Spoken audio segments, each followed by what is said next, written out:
ایک نوجوان ایک گاؤں میں اس کی مجھے تعریف سننے کو ملی تو ایک بوڑھی اماں کہنے لگی یہ بڑا نصیباں والا ہے، سارے اندر آٹا پیا لے ہوتا ہے، اور آتے جاتے پوچھ لیتا ہے کہ اماں کوئی کہنے لگی میرے بچے باہر ہوتے ہیں، یہ مجھے دوائی بھی لا دیتا ہے شوگر کی، میں مریضاں ہوں۔ یعنی خیر جتنی ہو سکے جتنی۔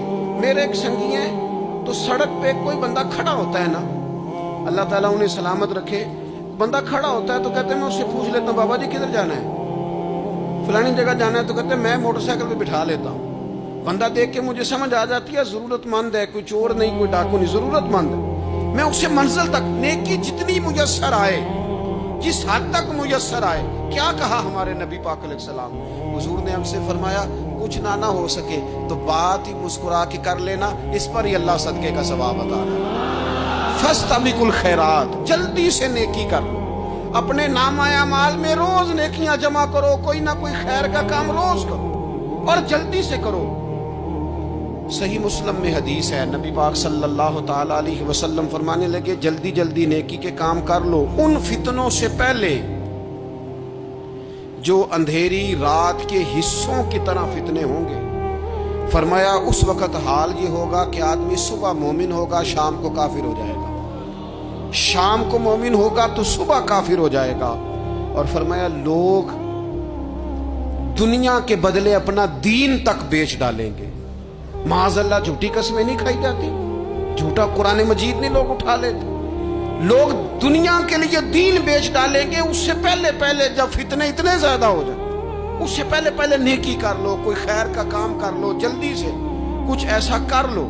حضرت عقبہ بن حارث رضی اللہ تعالیٰ عنہ فرماتے ہیں یہ دیکھیں ہمارے نبی پاک علیہ السلام کی سیرت کیا ہے، حضور کا اسوہ کیا ہے، نبی پاک علیہ السلام ہماری تربیت کس طرح کرتے ہیں۔ حضرت عقبہ بن حارث رضی اللہ تعالیٰ عنہ کہتے ہیں ہم نے نبی پاک علیہ السلام کے ساتھ نہ عصر کی نماز پڑھی، یہ صحیح بخاری میں موجود ہے۔ فرماتے حضور سلام پھیرتے ہی فوراً اٹھ کے گھر تشریف لے گئے۔ یہ ہمارے لیے نا انوکھی بات تھی، غیر متوقع تھی، پہلے کبھی ایسا ہوا نہیں۔ سلام پھیرا نماز کا، حضور جلدی سے تشریف لے گئے۔ اب ہم حیران تھے اور حیرت انگیز طور پر حیران تھے کہ کریم اتنی جلدی تشریف لے گئے۔ تھوڑی دیر ہوئی حضور واپس آ گئے تو محبوب پاک علیہ السلام فرمانے لگے گھر میں نا ایک چھوٹی سی ڈلی، ایک چھوٹا سا ٹکڑا سونے کا پڑا تھا، مال آیا تھا سارا صدقہ کر دیا، وہ تھوڑا سا پڑا تھا، اچانک مجھے یاد آیا وہ تو پڑا رہ گیا۔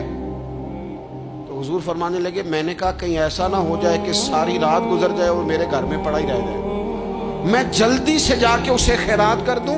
میں نے خیرات کیا پھر میں واپس آ گیا ہوں۔ جلدی سے نیکی، جلدی سے نیکی کر لی جائے۔ ہم بڑا انتظار کر رہے ہیں، بڑا لمبا ہمارا پروگرام ہے، ہمارے پاس ٹائم ہی بڑا ہے، کسی نے کان میں کہہ دیا ہے تیرے پاس بڑا وقت ہے، ابھی تو بڑی عمر پڑی ہے، ابھی تو جناب اور میرے بھائی یہ لوگوں کے کہنے کی باتیں ہیں، پھر پتہ ہی نہیں چلتا حالات کس طرح کے ہو جاتے ہیں اور کیا معاملات انسان کے ساتھ درپیش ہوتے ہیں۔ جتنی خیر میسر آئے، جتنا بھلا میسر آئے، جتنی انسان کو توفیق ملے۔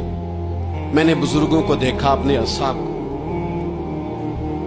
پہلے وہ خدام سے کہتے کہ میں سونے لگا ہوں، اور پابند کرتے لوگوں کو کہ فلاں وقت، بزرگوں کو میں نے دیکھا اپنے، وہ پابند کرتے لوگوں کو کہ فلاں وقت میں موجود ہوں گا، آنا، خود پابند فرماتے، اور پھر جب بیدار ہوتے نا تو سب سے پہلے خدام کو بلا کے پوچھتے کوئی مہمان تو نہیں آیا۔